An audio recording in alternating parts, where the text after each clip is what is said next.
नमस्कार बंधुगण, आपण समस्तंकु भक्तिमय चैनल को स्वागत। जय श्री राधे। राधे राधे जपिबा कहीं आजिर ध्येयवाक्य। आपण मानकु आम भक्तिमय चैनल को स्वागत। आजिर एही पवित्र वीडियो रे आमे सुनिबा राधाराणी को 28 पवित्र नाम जप एवं एहार महत्व एवं राधाराणी को आमे जपिबा कहीं श्रद्धा और प्रेमर सह एही भक्ति भावी यात्रा आरंभ करिबा। प्रथम रे जानिबा राधाराणी किए। माँ राधाराणी प्रभु श्रीकृष्णकर आत्मशक्ति, प्रेमर मूर्ति, भक्तिर शीर्ष रूप। तांको नाम जप कले मन पवित्र हुए, मनुष्यर चित्त शांत हुए, भक्तिर रस अनुभव करिपारिबे। आपण माने जेउठारे कृष्ण सेइठारे राधा। से भक्तक पाई अन्यन्य करुणामय माता। भक्तिर आध्यात्मिक शक्ति। राधाराणीकर 28 नाम रे प्रथम रे राधा, द्वितीय राशेश्वरी, तृतीय रम्या, चतुर्थ कृष्ण मंत्राधि देवता, पंचम सर्वद्या, षष्ठ सर्ववंद्या, 7 वृंदावन बिहारिणी, 8 वृंदा राधा, 9 रमा, 10 अशेष गोपी मंडल पूजिता, 11 सत्या, 12 सत्यपरा, 13 सत्यभामा, 14 श्रीकृष्ण वल्लभा, 15 वृषभानुसुता, 16 गोपी, 17 मूल प्रकृति, 18 ईश्वरी, 19 गांधर्वा,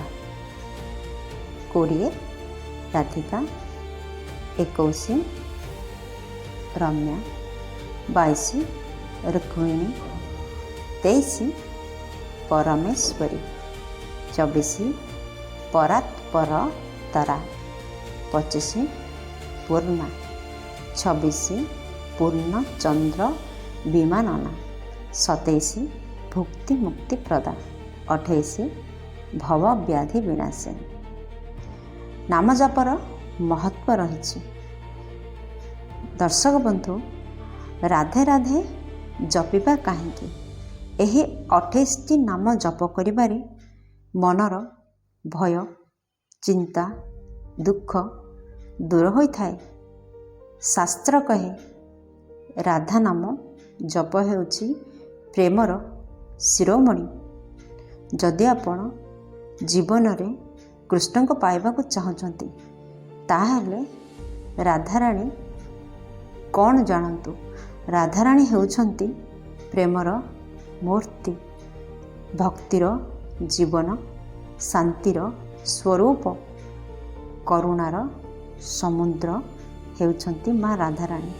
निष्काम भावरे नाम जप कले घरे शांति, मनरे प्रेम, चित्तरे भक्ति जन्म नेउछि। जदि राधाराणी को आमे भजिबा ताहले राधा माँकर महिमा निहांती आमे लाभ करिपारिबा। राधा हेउछंती प्रेमर आरंभ ओ शेष। से हेउछंती कृष्णकर आनंदमयी शक्ति। दर्शक बंधु, जदि आमे कृष्ण को पाइबा को इच्छा करुछे, जेउथिरे भक्तिर सर्वोत्कृष्ट रूप रही, से होछि राधा। राधार रूपरे कृष्ण रहिछंती। भक्त माने कहंती राधा नाम नेले कृष्ण स्वतः आसंते। कारण कृष्णकर हृदयर शिखर रे सदा राधार प्रेम रही थाए। राधा नाम शुणिले कौन सब फल हुए जानिबा। जेतेबेले आमे राधे राधे बोली जप करू, से समय रे मनर दुख कमी थाए। दर्शक बंधु, अशांति ଦୂର ହୋଇଥାଏ। ଚିତ୍ତରେ ଭକ୍ତିର ତରଙ୍ଗ ତିଆରି ହୁଏ। ଘରେ ଶାନ୍ତି ଆସେ ଏବଂ ମନେ ମନେ ଅନୁଭବ ହୁଏ ମୁଁ ଏକା ନୁହେଁ, ମୋ ସହିତ ରାଧା ମା ଅଛନ୍ତି। ରାଧା ନାମ ଶୁଣିଲେ କଠୋର ହୃଦୟ ମଧ୍ୟ ନରମ ହୁଏ ଏବଂ ମନୁଷ୍ୟର ଚିତ୍ତ ଦୈବୀ ପ୍ରେମରେ ଭିଜିଯାଏ। ପ୍ରେମର ପରିପୂର୍ଣ୍ଣ ରୂପ ରାଧା। ରାଧା ନାମ ପ୍ରେମ, ଭକ୍ତି, ସତ୍ୟ ଏବଂ ଶୁଦ୍ଧ ହୃଦୟର ପ୍ରତୀକ। ଏହି ନାମ ଉଚ୍ଚାରଣ କଲେ ମନ ଶାନ୍ତି ହୁଏ, ଚିତ୍ତ ପବିତ୍ର ହୁଏ। ଦର୍ଶକ ବନ୍ଧୁ, କୃଷ୍ଣଙ୍କୁ ପାଇବାର ସହଜ ମାର୍ଗ ହରିଭକ୍ତିରେ କୁହାଯାଏ। ରାଧା ନାମ ବିନା କୃଷ୍ଣ ନାହିଁ, କୃଷ୍ଣ ନାମ ବିନା ରାଧା ନାହିଁ। ରାଧାଙ୍କର ନାମ ଜପ କରିବାର ଅର୍ଥ କୃଷ୍ଣଙ୍କୁ କୃପାକୁ ଲାଭ କରିବା। କୃଷ୍ଣଙ୍କ କୃପାକୁ ଲାଭ କରିବାକୁ ହେଲେ ନିହାତି ରାଧାଙ୍କ ନାମ ଜପ କରିବା ଉଚିତ।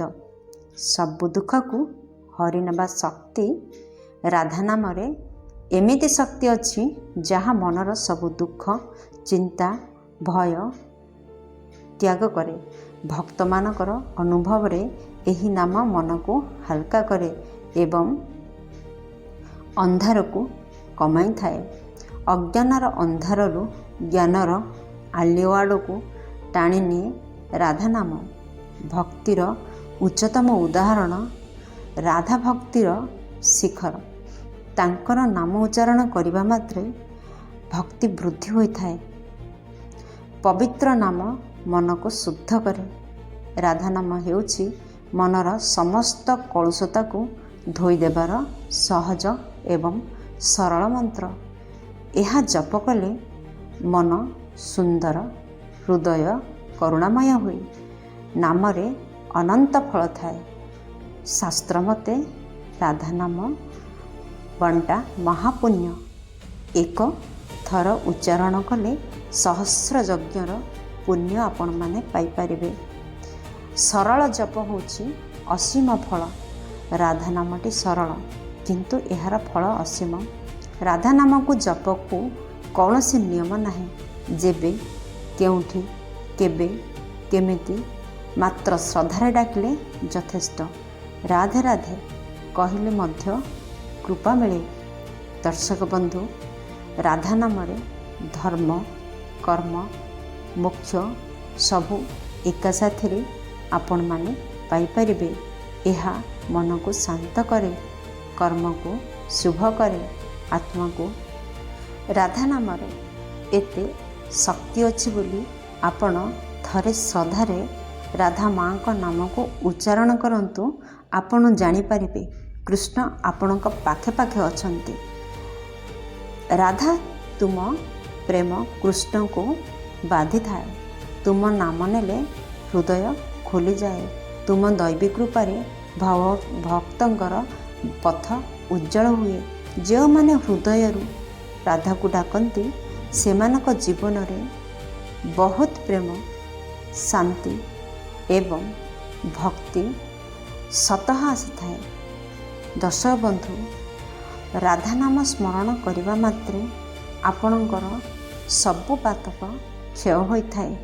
ଶ୍ରୀକୃଷ୍ଣଙ୍କର କୃପା ଦୃଷ୍ଟି ଆପଣଙ୍କ ଉପରେ ବସ କରିଥାଏ। ମା ରାଧେ, ମୋ ଜୀବନ ପଥକୁ ଆଲୋକ ଦିଅ। ମୋ ମନର ଅନ୍ଧାର କଟିଯାଉ। ମୋ ଚିତ୍ତରେ ଭକ୍ତିର ଜ୍ୱାଳା ପ୍ରଜ୍ୱଳିତ କର। ତୁମର ନାମ ମୋର ଶ୍ୱାସ, ତୁମର ପ୍ରେମ ମୋର ଶକ୍ତି, ତୁମର ଦର୍ଶନ ମୋ ଜୀବନର ସଫଳତା। ଆଜିର ଏହି ଭକ୍ତିମୟ ସନ୍ଦେଶ ଆପଣମାନଙ୍କୁ ଶାନ୍ତି ଦେଇଥିଲେ ଭିଡ଼ିଓଟିକୁ ଲାଇକ୍ କରନ୍ତୁ। କମେଣ୍ଟ ବକ୍ସରେ ନିଶ୍ଚୟ ଲେଖନ୍ତୁ ଜୟ ରାଧେ ରାଧେ ନିହାତି ଲେଖନ୍ତୁ ଏବଂ ଏହିପରି ଭକ୍ତିମୟ ଭିଡ଼ିଓ ଦେଖିବା ପାଇଁ ଚ୍ୟାନେଲରେ ନିହାତି ସବସ୍କ୍ରାଇବ୍ କରନ୍ତୁ।